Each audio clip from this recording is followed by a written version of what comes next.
Yeah, man. I don't think you can pry an American out of their car. I know you can't pry me out of mine.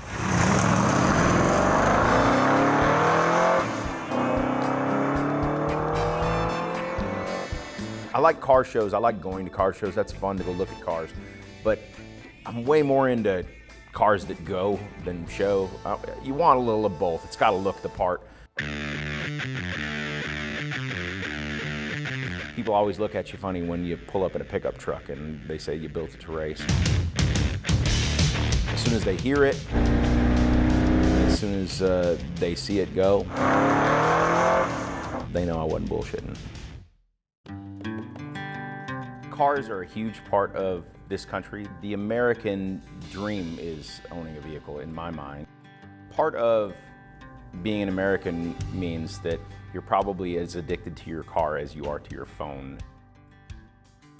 The truck belonged to my grandfather. It was purchased, he bought it in an auction in I think the early 80s. Prior to that, belonged to another family member. They had put it up for auction when they sold their farm, and I still have photos of the day that it was up for auction. It's sitting next to a couple of other grain trucks and a silo, and I look back and think about that the same truck that I rode with my grandfather on those old dusty back roads and used to throw hay bales into the back of and learn to drive the 3 on the tree is the same truck that I just took around a NASCAR track at 100 miles an hour is pretty awesome.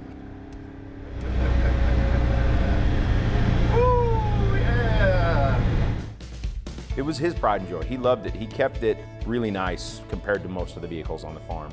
He actually, garaged it, and it wasn't something that was, just a tool. He used it as a tool for sure, but he always kept it clean and always kept it nice, and it was something he loved.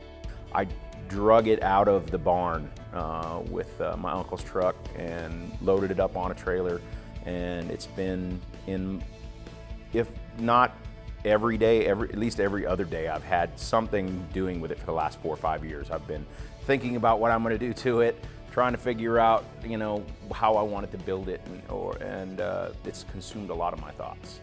I had set out to build like a classic, almost Southern California, skinny white walls. Was going to keep the 6-cylinder because that was enough to do what I wanted to do, and kind of just give it that vibe. And it completely switched from being a classic cruiser to being a race truck, and that's exactly what I set out to do.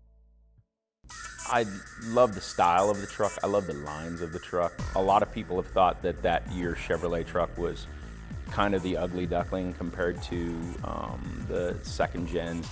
It's taken a lot of time and energy and thought and relationship building to even get to this point in building this truck. The passion that it took to see that truck and go, okay, it was an old long bed farm truck, and I see it as a short bed, balls out race truck, and I want to get it to that point. I made a lot of friends along the way, and I think that the passion that inspired that, I had to kind of give somebody else that passion to want to build it, and help them see the same thing I did. It's a wonderful thing when you get into this business. You see the cool people that are in this business and the passion that they have for what they do. My grandfather's name is Pete. One of his favorite phrases when something was interesting or kind of out there was, "For Pete's sake." I think that he would definitely think that this truck is kind of out there and certainly not what it was ever intended to be. It was the perfect name for something that I built to honor him. It's something that I wanted to incorporate in my life on a daily basis, something that I could walk out to the garage and remember my grandfather for.